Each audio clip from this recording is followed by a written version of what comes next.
Como disse na semana passada, vamos começar hoje pelo Salmo 46. Então, digo que vocês abram as suas Bíblias no Salmo 46, acessem aí Salmo 46. Vamos ler juntos e qualquer pergunta é bem-vinda, qualquer comentário também, sempre muito bem-vindo.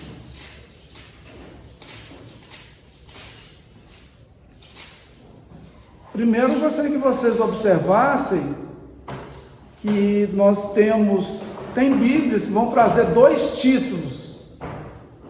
A Bíblia que eu estou usando aqui, da Sociedade Bíblica Trinitariana, João Ferreira de Almeida, que é chamada também de edição corrigida e revisada, fiel.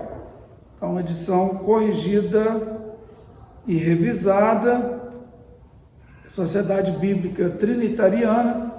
Então, tem dois títulos, não sei se na sua Bíblia está assim. O primeiro título diz: a fé perfeita que aquele que crê tem em Deus. É um título dado pelos editores da Bíblia, a fé perfeita que aquele que crê tem em Deus. E tem um título menor, não sei se a sua Bíblia tem, que é assim: Cântico sobre Alamot para o músico mor entre os filhos de Coré. Então, esse título menor, ele faz parte da Bíblia hebraica, faz parte como o primeiro versículo do Salmo. Então, esses títulos pequeninos, se a sua Bíblia tem, eles fazem parte do texto. Eles são quase tão antigos quanto os próprios salmos. Eles são considerados, então, parte do salmo. A palavra alamot é um plural, é o plural da palavra alma, que significa virgem ou jovem. Então, é um cântico que se imagina seja cantado, por vozes femininas, um cântico mais voltado para o soprano. Então, por isso a palavra alamot está aqui logo no início. Então, um cântico sobre alamot, sobre meninas, sobre jovens, sobre virgens, certamente uma indicação da voz do soprano, uma voz feminina apresentando um louvor para Deus.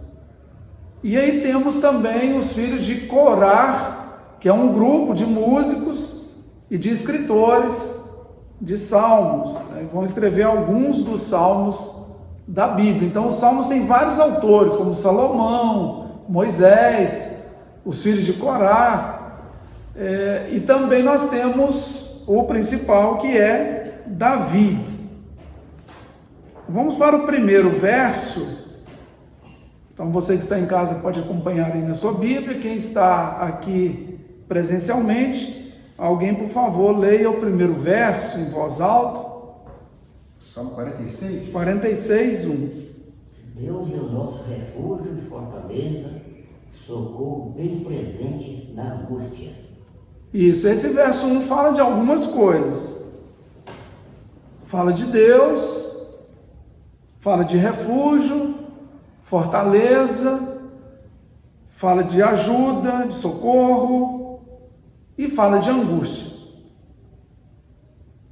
Então, uma indicação de que nós passamos por angústias, passamos por momentos de tribulação e que precisamos de ajuda, precisamos de socorro, que é a palavra Ezra, ajuda, socorro, Ezer, ajuda, socorro. E o que nós percebemos aqui, se Deus é o nosso refúgio, é a nossa fortaleza, um refúgio é um lugar de segurança. Eu creio que você nunca viu um refúgio saindo correndo. Refúgio, ele fica num lugar ele fica ali esperando o refugiado. Então, quem corre até o refúgio é o refugiado. O refúgio é um lugar seguro. Então, a ideia aqui é que Deus é o lugar seguro para onde devemos correr. Na nossa angústia, na nossa tribulação, na nossa necessidade. Ele é o nosso refúgio, é a nossa fortaleza, é ajuda, é socorro presente. Não é o socorro do futuro, é socorro quando você está precisando. É também do futuro, claro, mas se você está precisando agora, o socorro vem agora. Ele é refúgio bem presente, socorro bem presente na angústia, na tribulação. Verso 2. Em que não temeremos, ainda que a terra se mude, e ainda que os montes se transbordem para o meio dos mares. Ele está falando aqui de questões escatológicas, de questões do futuro, de muita confusão, de intervenção na natureza.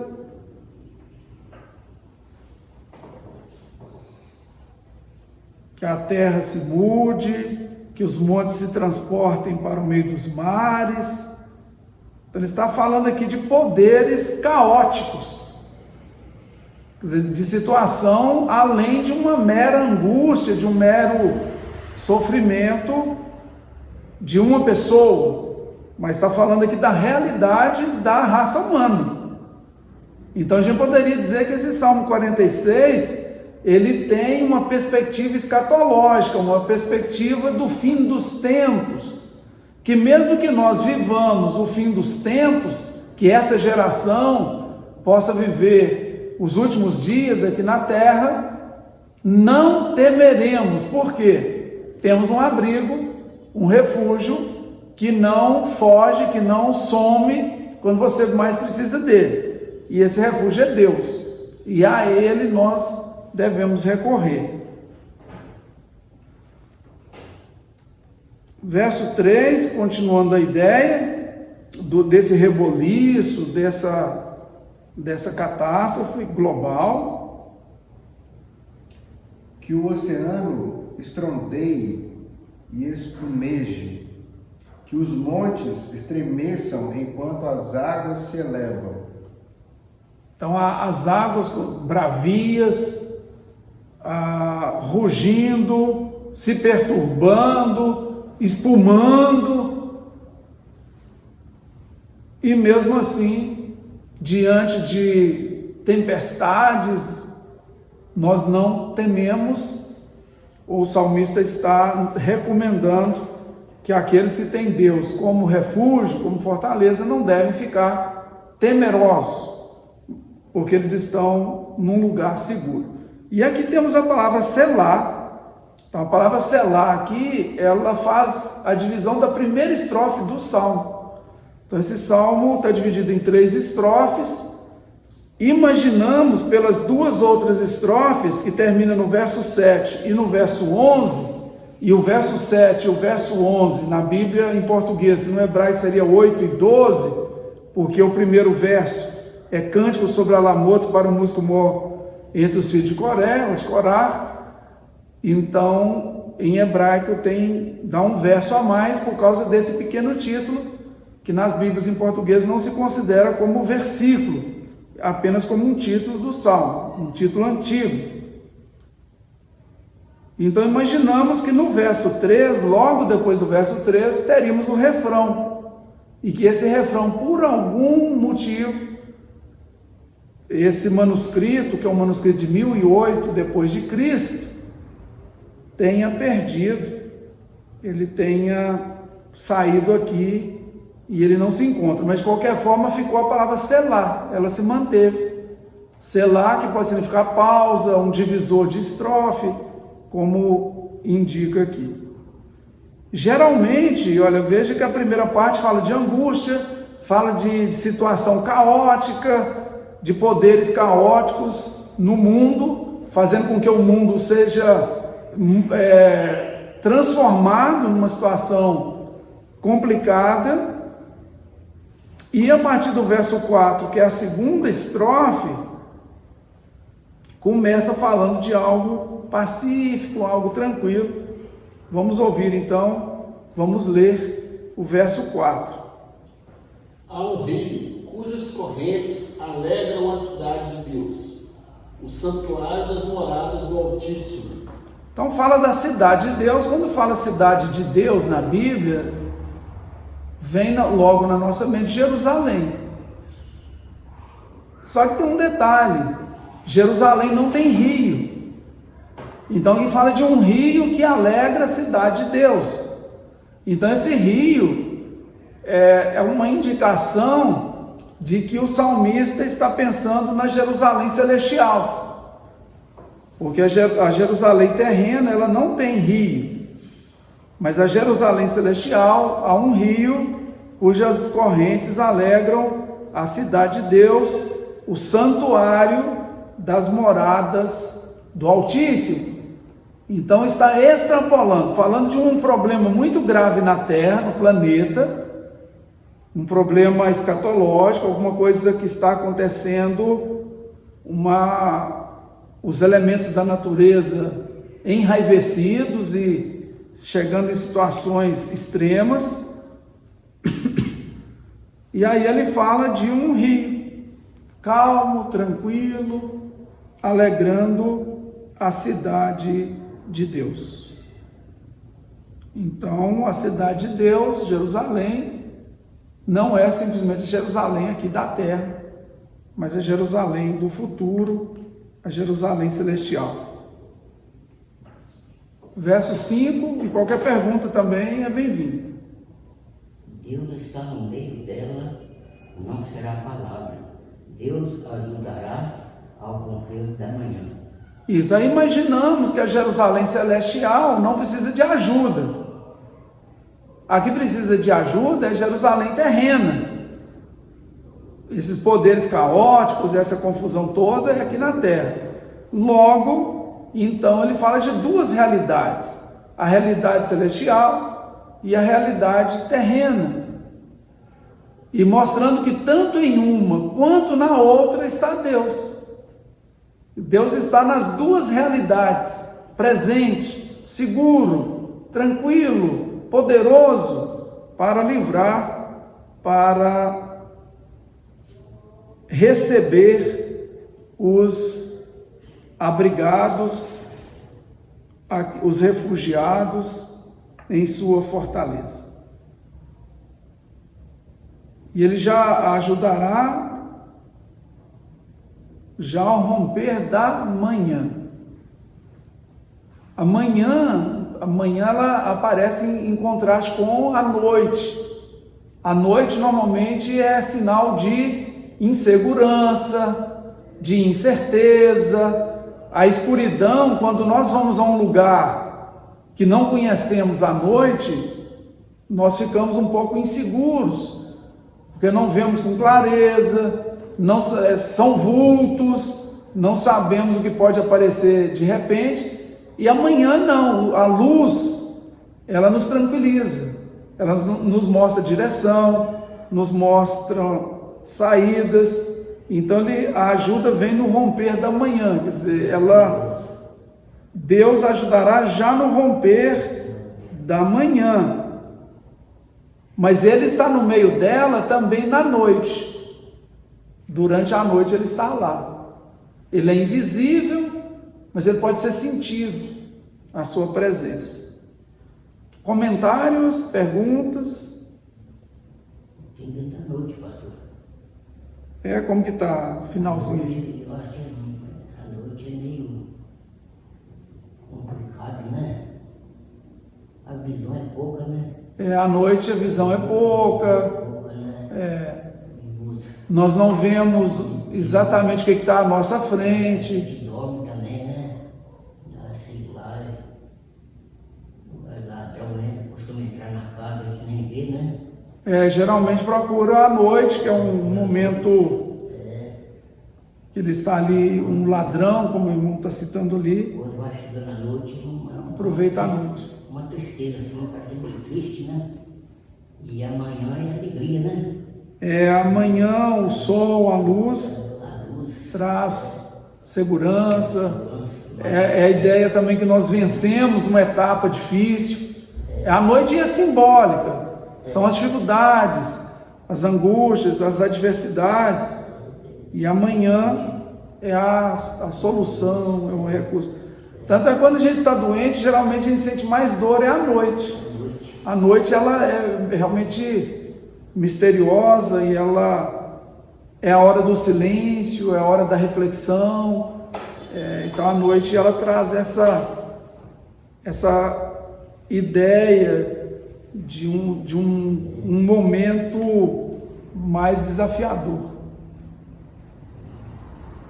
Verso 6. As nações estão em confusão e os seus reinos desmoronam. A voz de Deus troveja e a terra se dissolve. Então, falando de terra derretendo, dissolvendo, é uma linguagem realmente escatológica. De os gentios se embravecendo, os reinos se movendo para as guerras, para as batalhas. Mas a voz de Deus, superior a tudo e a todos, faz com que a terra se derreta. Claro que é uma linguagem simbólica, mas para falar dos poderes caóticos que a gente vinha falando deles, é um salmo então que aponta para o final dos tempos. E aí vem o refrão, verso 7, que possivelmente estivesse logo depois do 3. A palavra selar foi a única que restou do refrão, mas aqui nós temos o refrão e a palavra selar. o Senhor dos exércitos está conosco, o Deus de Jacó é o nosso refúgio. Veja que Ele é o Senhor da guerra, das batalhas, Ele é o Senhor dos exércitos, quer dizer, Ele tem o comando, nada escapa aos olhos do comandante, Ele não está alheio às situações do mundo, aos problemas que a terra enfrenta, os reinos, Ele está atento. No intervalo aqui agora do 7 para o 8, na Bíblia aqui transformadora, aparece a palavra interlúdio. Isso, interlúdio seria a palavra selar, Isso. que é uma tentativa de dizer que ela seria um elemento da música. Poderia ser, aqui no caso, mais uma pausa da parte vocal para entrar a parte instrumental, sabe? Sim, é uma possibilidade. E é uma possibilidade, e volta para o vocal, tipo assim, sabe? Isso. Essa ideia. Nós não sabemos exatamente como que era, como que funcionava na questão da música, mas aqui do ponto de vista literário, está muito claro que é um divisor de estrofes. Sim, entendi. Agora, para a música, alguns pensam que era também um canto responsivo, um grupo falava uma parte, o outro respondia. Entendi. Então pode ter isso que você falou também, de ter um momento para a parte instrumental, né, até que volte o vocal. Pois não, irmão. Queria só que o irmão lesse, porque na versão dele surgiu uma dúvida aqui do que ele leu no verso 6 para o que está escrito na minha aqui. Eu só queria que você lesse de novo para eu fazer uma pergunta aqui, para ver se eu entendi bem aqui. As nações estão em confusão e os seus reinos desmoronam. A voz de Deus troveja e a terra se dissolve. Quando ele fala de que, na versão dele, que as nações estão em confusão, a minha fala aqui, ó, os gentios se embraveceram, os reinos se moveram. Então, dá a entender que é uma confusão entre... É uma guerra. Uma Uma guerra, Da ideia de que o mundo está em guerra. Quando fala que dos gentios, então envolve Várias nações, né? e pode ser traduzido também as nações. A palavra gentios também traduz nações. As nações se embraveceram e os reinos se movimentaram, se organizando para a batalha. Talvez a ideia da batalha do Armagedon, a batalha final, é um salmo que dá a ideia de poderes realmente muito fortes em luta, em confronto, inclusive os próprios elementos da natureza. E na versão do Tiago, quando diz que a voz de Deus troveja, a própria palavra voz em hebraico às vezes se traduz como trovão, por isso que a voz seria uma voz tão possante que lembra o trovão. Então, como Deus fala, troveja, é uma voz gigantesca. E aí o que ele pede no refrão é que aqueles que confiam nele se refugiem nele, porque ele é o Senhor, ele é o Deus, ele é o Todo-Poderoso dos exércitos, mas também ele é o Deus de Jacó. Os exércitos, se você abrir a sua Bíblia aí, em Gênesis 2, Gênesis 2, verso 1, você vai perceber algo interessante. Assim os céus, a terra e todo o seu exército foram acabados. Gênesis 2, verso 1, diz que faz parte do exército de Deus tudo que está nos céus e tudo que está na terra. Então os anjos, os planetas, nós, as árvores, a água, todos os elementos, uma abelha, uma borboleta, uma flor, tudo faz parte do exército de Deus. Então o exército de Deus não é representado apenas por anjos, o exército dele é a natureza, toda a criação, o universo ou os universos, o que Deus criou faz parte do seu exército. Ele é o Senhor dos exércitos, ele é o Adonai Tsevaot, ele é aquele que tem o comando da sua criação, mas ao mesmo tempo ele é o Deus de Jacó. Jacó é o necessitado, é o humano, enquanto que os exércitos de Deus vão até os serafins, os querubins, os serafins, seres poderosos, que um anjo desse destruiria o mundo. Deus desse uma ordem, são anjos muito poderosos, estão acima de anjos, né? Então, ao mesmo tempo que ele é o Senhor dos exércitos, ele é o Deus de Jacó. Ao mesmo tempo que ele é o Senhor do céu, ele é o Senhor da terra. Então faz esse contraste de que Deus pode ajudar por isso. Ele é socorro, ele é abrigo, presente na angústia, porque ele tem o comando do céu e o comando da terra. Quer dizer, ele não é um Deus distante e nem somente um Deus de perto. Ele é tanto Deus de perto quanto de longe. Quer dizer, ele tem um comando de tudo. Isso, você tocou num ponto importante aí. Porque a expressão que o diabo é o príncipe desse mundo trouxe a muitos a interpretação de que o diabo governa esse mundo. Mas em outras passagens dá a entender que não, que o governo maior é de Deus. E eu queria saber a opinião do senhor quanto a essa fala popularmente conhecida, que está na Bíblia, né, que o diabo é o príncipe desse mundo, mas ela é utilizada para dizer que o diabo manda no mundo todo. Isso, aí o que a gente tem que compreender é que a palavra mundo, no grego, ela tem várias conotações. Tem um mundo que é a referência ao planeta, tem um mundo que é referência à área habitada somente, tem um mundo que fala das ideias do cosmos, fala da criação como um todo.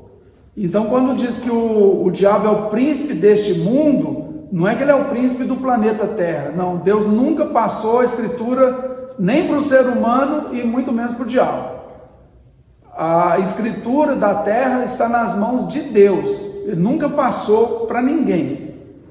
O diabo é o príncipe do mundo tenebroso, do mundo das ideias caóticas, das ideias malévolas, do domínio do mal. Então ele é um mundo, é esse mundo e não o planeta Terra. O planeta Terra pertence a Deus e a nós.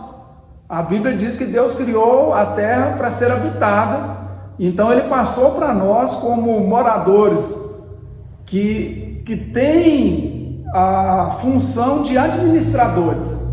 Nós somos mordomos da criação de Deus. Então, essa ideia de que o diabo é o dono do mundo e ele próprio vai tentar jogar isso para Jesus, que é como se ele fosse o dono dos reinos e que ele daria para Jesus se Jesus pulasse do alto do monte, se ele se prostrasse, né? Se Jesus se prostrasse diante dele. Então, na verdade, o diabo é mentiroso, o pai da mentira, ele não é dono de nada, assim como nós também não somos. O que nós temos aqui é um empréstimo de Deus maravilhoso, ele é o dono e nós somos os seus servos e servas, e ele é o grande rei, e nós os seus súditos, que cuidamos do que é dele, mas que ele deixou em nossas mãos. Então, essa ideia que o diabo manda e desmanda, ela é um tanto tortuosa. Ele tem muito poder no mundo das trevas. Então, quem é chegado às trevas tem muita conexão com o diabo. Quem é chegado, mais chegado à luz, muita conexão com Deus, que é luz, e não há nele trevas nenhumas. Então, a gente compreende melhor agora quando diz, o mundo jaz no maligno. O mundo jaz no maligno, quer dizer, o maligno está aqui, mas ele não é dono da terra, e nem de nós. Quem é o nosso dono, quem é o dono da terra é o Criador. Quem cria e governa é o dono, é o verdadeiro dono. O diabo não criou ninguém, o diabo não governa nada, aliás, ele desgoverna. Então, como que ele pode ser dono? Mas ele então é um estudo, Tiago, até que seria interessante, a gente pode trazer no próximo encontro. Aliás, eu queria que vocês pesquisassem e trouxessem qual que é o significado da palavra mundo na Bíblia, no Novo Testamento especialmente. O que significa a palavra mundo na Bíblia? Vocês vão perceber que são várias possibilidades.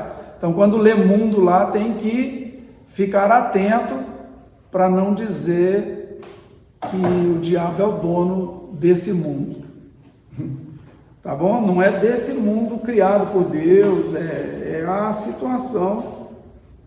Quando diz lá, não ameis o mundo, nem no que o mundo há, quer dizer, que mundo que é esse? Então dê uma pesquisada, tragam, por favor, nos ajudem aí, você também de casa, faça uma pesquisa sobre o mundo, vários tipos de mundo que a palavra mundo, traduzida para o português, na verdade indica, porque parece que é uma coisa só, mas são várias situações. Quer dizer, de qual mundo o diabo é realmente o senhor ali? Mas é um senhor também limitado, mas ele tem sim domínio do mundo das trevas. Então estamos dizendo que o Salmo 46 tem 3 estrofes, que a primeira estrofe vai até o verso 3, isso fica claro pelo uso da palavra selá, que pode ser um interlúdio, pode ser uma pausa, um divisor de estrofes, e possivelmente estaria aí o refrão. O verso, segunda estrofe, do verso 4 ao verso 7, que nós acabamos de concluir, e a terceira e última estrofe, verso 8 ao 11, que no hebraico então seria de 8 a 12. Então, o hebraico sempre um verso a mais por causa do título. Cântico sobre Alamot para o músico mor entre os filhos de Coré é o verso 1 do Salmo 46 na Bíblia hebraica. Então vamos para o verso 8. Vinde contemplar a obra do Senhor, que desolações tem feito na terra. Então vinde, contemplai as obras do Eterno, do Senhor, de Adonai, que desolações tem feito na terra. O que está dizendo? Que Ele tem o domínio do planeta. Lá não falava dos rios, dos mares, dos montes, embravecendo, espumando e tudo. E aí vai mostrando que Deus tem o controle de tudo isso. Que Ele é o verdadeiro dono. Aí o que ele faz? Verso 9. Ele faz cessar as guerras até o fim da terra. Quebra o arco e corta a lança e os carros do fogo. Como dissemos, é um salmo escatológico, que no final Deus vai acabar com todas as guerras, vai quebrar o arco, cortar a lança, queimar os carros de batalha no fogo. No fim, então, ele vai cessar, as guerras cessarão. Deus vai assumir definitivamente o controle absoluto de tudo. Quer dizer, ele deixa em nossas mãos até um certo tempo, mas ele está atento, está olhando, ele é refúgio, como nós lemos, ele é fortaleza. E nós devemos então nos refugiar nele. Mas no momento certo, no momento dele, em hebraico tem duas palavras para tempo, uma é Zman e a outra é Et. Zman, elas são mais ou menos sinônimas, apesar que Et dá a ideia de tempo propício, tempo apropriado, que é que aparece lá em Eclesiastes capítulo 3, há tempo para todo o propósito debaixo do céu, se usa a palavra et e não a palavra Zman, né? São mais ou menos sinônimas, mas ali que há um momento certo para as coisas acontecerem, que no grego é chamado de kairos, é o tempo certo, o tempo propício, o tempo adequado que Deus conhece e Ele sabe exatamente o momento certo. Tem o Cronos e o Kairos, e no hebraico tem o Zman e o Et, talvez não com essa força do Cronos e Kairos, mas ilustraria a ideia de um tempo propício, um tempo adequado. E ele fará cessar as guerras, vai acabar com o domínio dos reinos. Domínio dos reinos. Alguma pergunta, algum comentário? Senão nós vamos para o verso 10. O que diz o 10? Aquietai-vos e sabei que eu sou Deus. Serei exaltado entre as nações, serei exaltado sobre a terra. Esse é um oráculo. Oráculo é um dito, é um pronunciamento, é uma fala profética. Nós chamamos essa fala de oráculo, que é a fala do próprio Deus. Lá para os gregos, o oráculo podia ser o local de onde se falava, poderia ser o próprio profeta, aquele que trazia a mensagem, mas na Bíblia hebraica, no Antigo Testamento, o oráculo é a fala de Deus, é Deus falando. Então esse aqui é um oráculo para ser ouvido, não é um oráculo simplesmente para ser lido, nem para ser visto, é um oráculo para ser ouvido. Aquietai-vos, silenciai-vos. E aí, no silêncio, na quietude, na tranquilidade, o mundo está pegando fogo lá fora. É mais ou menos quando você está num shopping, num cinema, para quem gosta de cinema, ou numa peça de teatro, num teatro ou num cinema em que você não escuta e o que está acontecendo lá fora. Às vezes tem uma chuva, uma tempestade, aí quando você sai do shopping, sai ali daquela sala tão fechada, uma acústica para que você concentre ali no que acontece ali dentro e não no que acontece de fora, seria mais ou menos isso. Estamos no abrigo que é Deus, acontecendo lá fora batalhas e a própria natureza revoltada, os mares, os rios, as montanhas, que é tudo que lemos aqui nesse salmo, tudo acontecendo, espumando e as ondas bravias, e nós naquela tranquilidade, quando a gente sai e olha, gente, olha que árvore caída, que é isso que aconteceu? E você nem tomou conta da situação, você estava num abrigo, protegido, em meio à catástrofe acontecendo no mundo.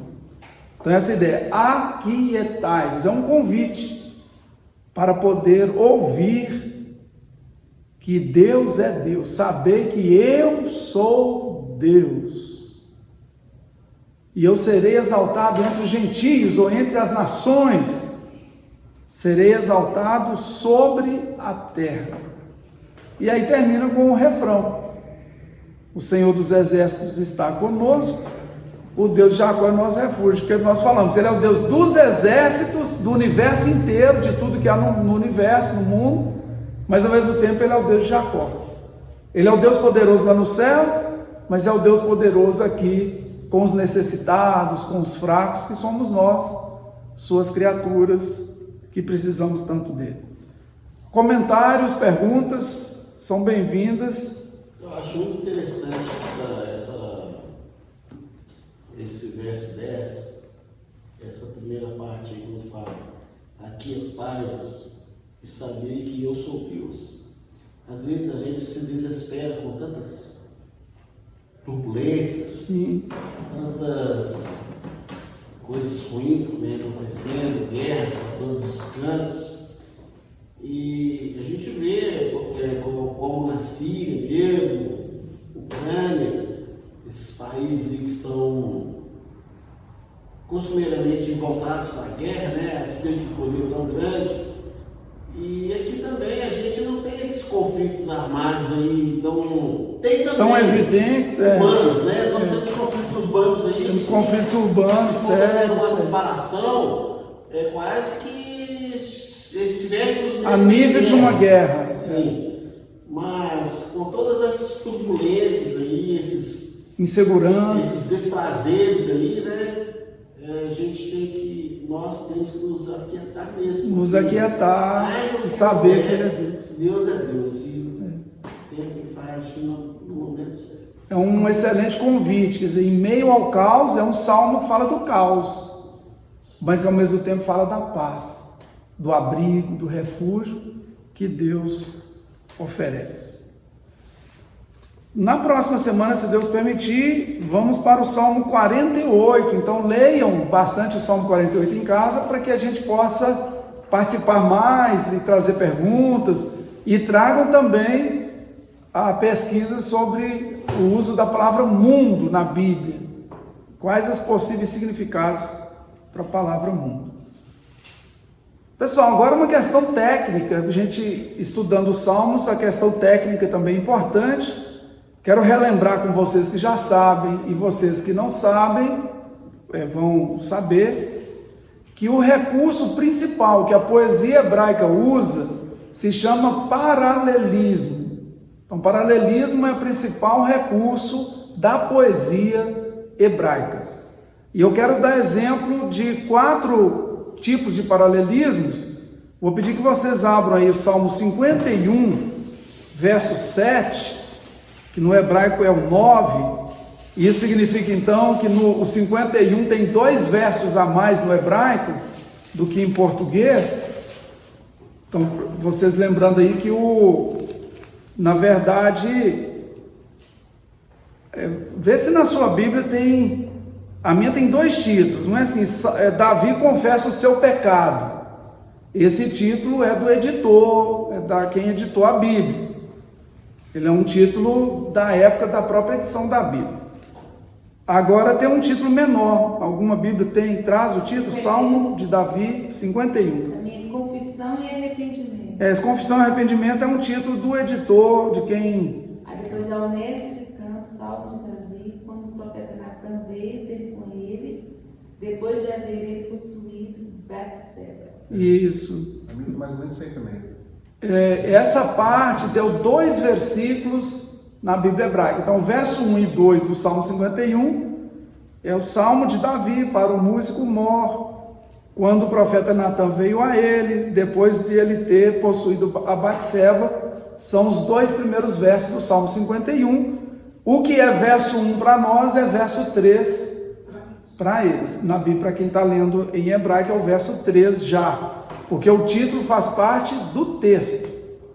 Não que o autor do Salmo tenha escrito isso, mas um editor antigo da época, um copista, explicou para o leitor: esse aqui é um Salmo de Davi, foi para o músico, para o chefe da música, foi na época em que ele possuiu a Batseba e o profeta Natan veio para repreendê-lo.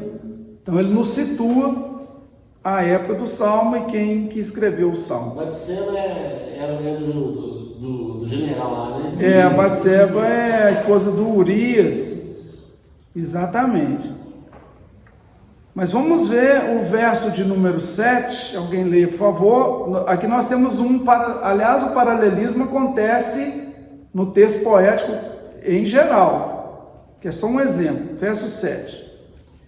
Purifica-me de minha impureza e ficarei limpo. Lava-me e ficarei mais branco que a neve. Isso. Tem alguém que tem preconceito com branco, né? O branco da neve. Muita gente não viu neve, mas a neve é muito interessante. Ela é bem branquinha e é frio. Antes da neve cair, dizem que antes dela cair é mais frio, quer dizer, vai ficando frio, aí ela cai. A neve é bastante interessante. A neve aqui está falando de pureza, de purificação. Então nós temos o primeiro verso, purifica-me com hisope e ficarei puro. Esse é o verso 1. O verso 2, o verso poético, lava-me e ficarei mais branco do que a neve. Então o segundo verso, qual que é a relação dele com o primeiro? É uma relação de sinônimo, de antônimo, de complemento, Sinônimo. de sinônimo. Purificar com lavar. Ele diz no segundo verso a mesma coisa que disse no primeiro. Isso se chama paralelismo sinônimo ou sinonímico. Então ele diz a mesma coisa com outras palavras. Ele usa outras palavras que são sinônimos. Então ele repete, é um reforço ao seu poema. O que a gente chama de versículo, em hebraico normalmente são 2 versos poéticos. Tem a parte A e a parte B. Então a parte B desse versículo 7 é sinônimo da parte A. Então é um paralelismo sinônimo. Vamos ver o Salmo 1, verso 6. Até para a gente ver salmos diferentes. 1,6.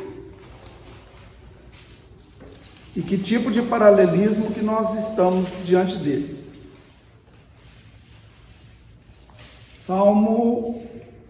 Se eu falo Salmos 1,6, então dizendo livro dos Salmos, o primeiro Salmo, o verso 6 do Salmo.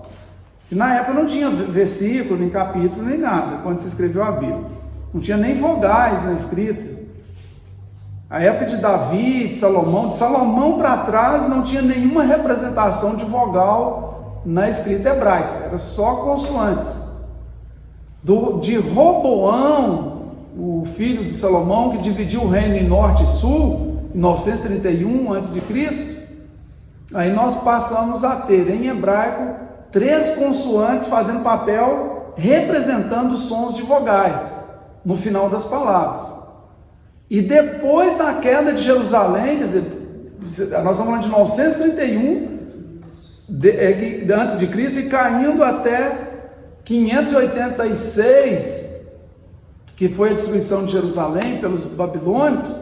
Aí 2 dessas 3 consoantes vieram também para o meio das palavras e representando mais 2 sons vocálicos. Mas as vogais só foram criadas na forma por volta de 750 depois de Cristo. Então nós não tínhamos capítulo, nem versículo, e nem mesmo vogais no texto hebraico. Se eu falo Salmo primeiro, é o Salmo número 1 do livro dos Salmos. Tá? Então alguém fala, os Salmos primeiro, parece esquisito, usou um plural e um singular. Mas ele está falando o livro dos Salmos. E se alguém disser Salmo capítulo 1, também está valendo. Até a gente não chama os Salmos de capítulos, mas quando fala a Bíblia tem tantos capítulos, inclui os 150 Salmos. Então está chamando os Salmos, os 150 de capítulos.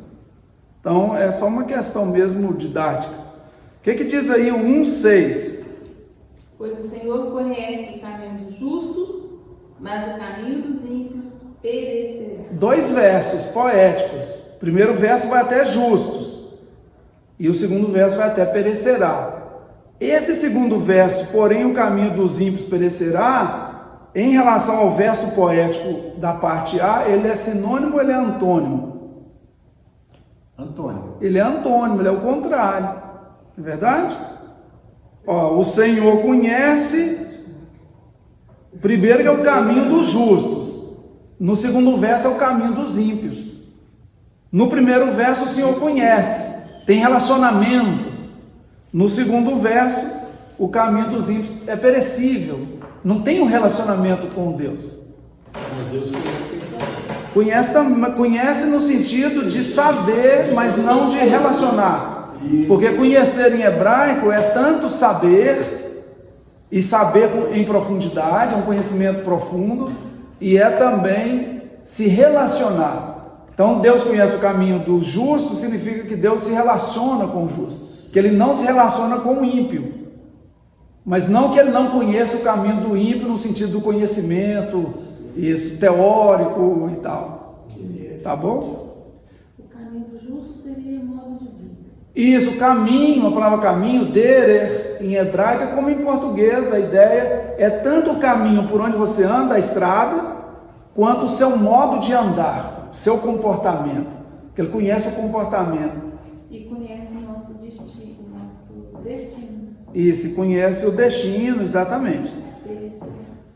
Vamos agora para um outro tipo de paralelismo, Salmo 42, 1. Eu tenho vários aqui, mas gosto de dar esses exemplos, eles são exemplos que eu já uso há mais tempo, mas nós temos vários. Se nós começarmos a ler os Salmos, leia o Salmo 48 para a próxima semana, pensando no paralelismo. Faça esse exercício, você vai ver que vai ser algo interessante. 42, 1. Como suspira a costa pelas correntes das águas. Aí você percebeu que é o primeiro verso poético, não é verdade? Como suspira a corça ou o cervo pelas correntes das águas. Assim por ti, ó Deus, suspira a minha alma. Isso, o que a gente percebe? Se não tiver o segundo verso, o que acontece com o primeiro verso? Sem sentido. Ele fica incompleto. Ele fica incompleto. Nos outros casos, não. Nos outros casos, tanto o paralelismo sinônimo e o paralelismo antônimo, ou sinonímico e antonímico, o primeiro verso faz sentido, porque o segundo ou vai ser contrário a ele, ou vai ser sinônimo dele. Nesse caso aqui, fica incompleto. Então a gente chamaria de um paralelismo complementar, quer dizer, ele complementa o verso anterior. Ele não é apenas um sinônimo ou um antônimo, ele é complemento. Assim como a corça suspira pelas correntes das águas, aí você fica esperando, assim a minha alma tem sede de ti. Assim como a corça tem sede de água, eu tenho sede do Senhor, que é a água viva. Essa é a ideia do salmista. Então é um paralelismo complementar. E um último para a gente encerrar, Isaías capítulo 11, verso 13b. Isaías 11, verso 13b. E por incrível que abri com uma mão só e abri Isaías 11, não estava marcado. Essas coisas acontecem, né? Isaías 11, 13, parte B. Efraim não invejará a Judá, e Judá não oprimirá a Efraim. Isso, nós chamamos isso de paralelismo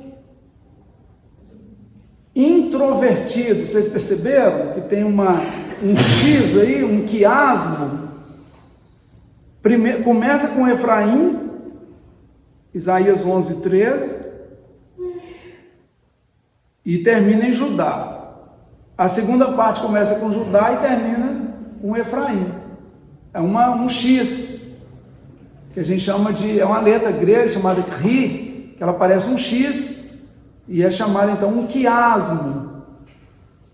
Isaías 11, 13. Isso, a parte B. Parte B. Isso. Aqui o 13 todo aqui na minha Bíblia está assim, ó. Então, por fim, acabará o ciúme entre Israel e Judá, e deixarão de ser rivais. Perdeu-se um pouco então a ideia? Não, é isso mesmo, que na verdade a sua Bíblia já traduziu como Israel. Efraim, Ao pé da letra é Efraim. Efraim é uma metonímia para Israel, ele representa Israel, assim como Sião representava o Reino do Sul, ou representava todo Israel. A ideia é essa mesmo, um não terá mais inveja nem oprimirá o outro, eles serão amigos novamente. Isso no reino messiânico. O Messias vem e traz essa harmonia a todos. Como é que eu enxergo, então, pastor, essa segunda parte? Efraim não invejará Judá, Judá não oprimirá Efraim. Como é que eu enxergo aqui? Chama um paralelismo introvertido. Introvertido. Você vê, começou com Efraim, a primeira parte terminou com Judá. A segunda parte começa com Judá e termina com Efraim. Houve um X. E isso acontece, às vezes, em textos inteiros. O livro do Apocalipse, por exemplo, é considerado um quiasmo. Então tem os primeiros capítulos, com os últimos capítulos, e tem um centro. E se você for lendo do início e lendo no final, eles vão se encontrar num centro. Isso é muito interessante, a ideia do quiasmo, às vezes acontece em um livro inteiro. Por exemplo, no caso de Salomão, na dedicação do templo, são vários capítulos em forma de um quiasmo. E depois eu posso trazer também exemplos, como que funciona o quiasmo, um quiasmo grande, né? Que é um quiasmo pequenino, mas existe assim, algo até grandioso, de vários capítulos, é muito interessante. Muita coisa que a gente lê então, aí nesses livros poéticos aí, não fala não só da Bíblia. Às vezes a gente está lendo e tem essas informações. Tem uns recursos poéticos que escapam.